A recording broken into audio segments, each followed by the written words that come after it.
What up, dude bros? I'm Frank. This is a video overview of two modified Nerf Stryfes. The first of which features a clear KRISS vector kit in a pretty simple paint job, along with, of course, the basic internal modifications I typically do to Stryfes. And the second, with a more realistic theme, has an XM8 3D printed parts kit on top, with the same internal modifications, but a slightly different overall appearance based on different paints and a different external kit. Really simple modifications. I modified them to test out a new painting procedure, and I'm selling both of these or auctioning them for charity, which I'll discuss in detail in a separate video, link in the description if you just want to jump to how you can purchase either of these blasters. But to the overview of each blaster, starting out with this guy. It started out as a normal modified Stryfe. Normal modifications include taking out the electronic and mechanical locks, overall just clearing out the electronic circuit of everything I don't really want in there. And it's still wired up to the factory tray, so I'm running it on 3 14500 or AA size batteries in the standard tray with one dummy battery. Factory motors, factory switches, factory wiring. I just took out some stuff. I think I used like 2 cents of solder, and that's all I added to the inside really. But the performance with the given modifications is pretty solid.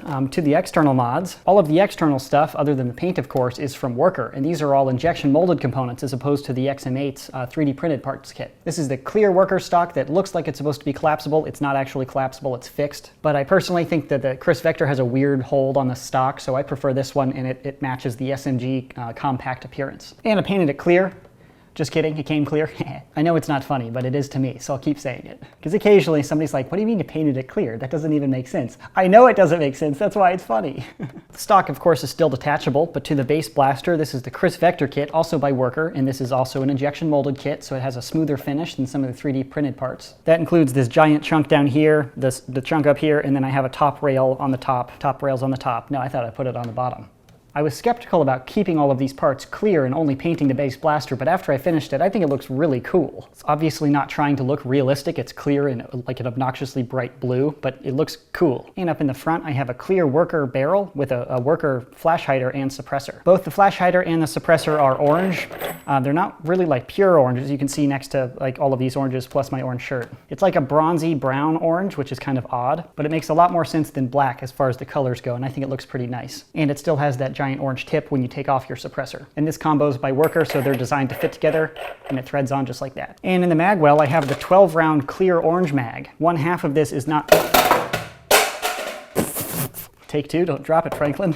And in the magazine well, I have the clear 12 round stick mag. This magazine came with the recent Stormtrooper Star Wars blaster I reviewed, and I think it looks cooler in this blaster because half of it's not opaque like most of the Instrike mags. It's clear orange on both sides, so when you put it into the clear mag well, I just think it looks like super cool. And that's all of the external components. The paint job started out with a black vinyl dye base coat, which I applied on the inside and the outside. Then I applied a really sharp, bright blue automotive paint base on the outside. Then I have really small Citadel orange details, just very minor, and then I finished up with a matte clear coat, an automotive clear coat, so it's super strong. I haven't painted a Nerf blaster in way too long, but I've used all these materials before, so I'm confident that they will last, and you know, it feels good in the hands. And it's pretty obvious I wasn't really going for a realistic appearance. I think that the toy, flashy, super bright colors is just cool looking, and it's more appealing to me personally. When I paint stuff for personal use, you know, this is kind of how I roll. When I apply skins and stuff in video games, it's usually bright and obnoxious, not like camo. I'm not trying to hide. Come out, let's get in a gunfight, brah. I ain't scared. I don't think people say that anymore. I don't know. I ain't scared to say it though, brah. Gosh, okay. I need to stop filming videos at 4 a.m. But yeah, that's blaster number one. I'm really happy with how it turned out. I think the sharp blue with the clear looks super cool, and if I wasn't set on already auctioning it off for charity, I would totally keep it, and I might replicate this one. Or at least use the clear with a sharp color in the center or like accent colors in the future. Perhaps I could tape off certain areas, paint the rest of it, and then backlight it with LEDs. That'd be pretty cool. Now I have to do that, just because I can see it in my head and it looks awesome. Blaster number one overview, done. Blaster number two. This blaster is also based on the Nerf Stryfe with the same internal modifications. I took out the electronic and mechanical locks and kept it wired up to the factory tray. So I'm running on 3 14500 ultrafire batteries and one dummy battery. To the externals, this is all just one giant kit from F10555, or Worker's 3D printing company. I've used a number of these kits in the past and really like how it turned out. This one's based on the XM8L. I think they have 3 different XM8s, so XM8L if you want this version. Since the barrel length of this kit doesn't really make it practical for Nerf wars, I wanted to go with a more realistic styled paint job just because sometimes I think they look cool. It's not something I would personally want to use in an outdoor Nerf war, even though it has a few orange components when it's a bunch of dark and you're pointing it at somebody running after them, that can look kind of scary to outsiders. Driving by a park and you see somebody going, "No, I got you, I got you, I got you." That might scare some people, and that's perfectly reasonable, so don't do that, please. If you play outside, paint your stuff stupid bright colors, because that's how I roll. I don't think I did anything special for this kit, although I do think this is my Scorpion Evo flash hider. I don't think when Worker sent over their care package, I don't think they sent me a flash hider for this kit, but I think it looks okay anyways. To the paint job on this one, it started out just like the other with a black vinyl dye base coat on the inside and the outside. Then I applied a dark gray vinyl dye color coat over the stock, the blaster, and the primary rail area. After that dried, I applied a little bit of Citadel black accents, like under the hand guard here, and just kind of throughout little accents or details throughout the blaster. Not a whole lot of brush painting in either of these projects, and then finished it up with the same matte clear coat that's super strong. Oh, this one will spin too. It's not even supposed to do that. And the magazine is a Worker P-Mag because I think it looks cool and fits the more realistic appearance. But I did leave the orange components unpainted to maintain perfect function, first of all, and also to give some level of indication that it's not a firearm and it's a toy, although I don't recommend anybody paint a blaster like this and go outside really ever. If you need to transport it to your buddy's basement to have a Nerf war with them, put it in a bag or something. But overall, the blaster does look pretty cool. I do have a few feeding issues because of this stupid long barrel.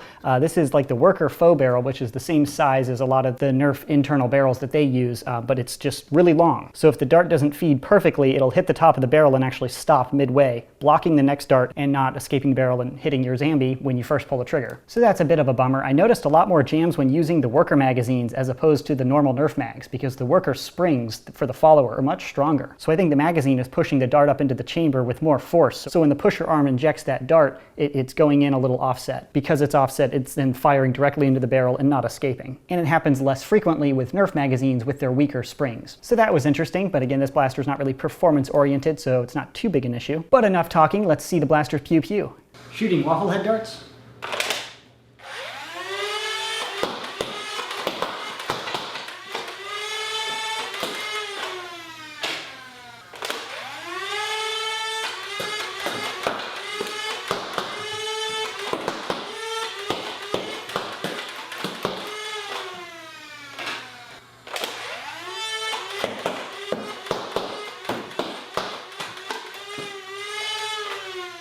Different mags for the KRISS Vector, but still the same waffle head darts.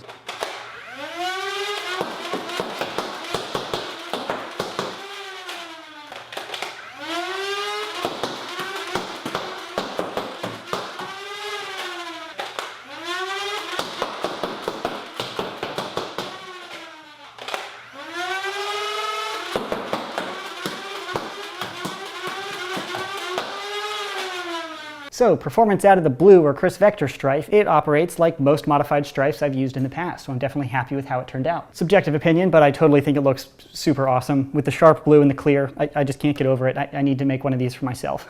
Painting stuff clear is so much fun, OMG. To the XM8 kit, I am a little disappointed that it doesn't feed reliably, but the barrel is just so long, it makes sense. But it looks totally ridiculous when you put in a straight mag that's orange. So yeah, having the jams I think is worth it because it looks super cool. I can't believe I just said that. It's okay that it doesn't work because it looks cool. Who have I become? If Franklin from 5 years ago, like time traveled to this moment, he would shoot me in the face. And he was a much better Nerfer than me, so he would win. Duh. Anyways, those are two modified Nerf Stryfes that I actually modified and painted and finished both projects in just one evening. So I didn't go balls to the wall on performance or anything, pretty simple modifications, but I'm happy with how the projects turned out for what they're supposed to do. You know, perform and look cool. As I mentioned, I built both of these with the intent of auctioning them from the beginning. So they both are up for sale right now, and all of the profit is going to a charity. I'm not keeping anything for myself. This is just the mod video, so I'll make a separate video on my second channel explaining the charity and kind of how that whole thing is going to work. Link to that video in the description box below. That's the mod overview of two modified Nerf Stryfes. Thanks so much for watching, bros, and as always, stay tactical.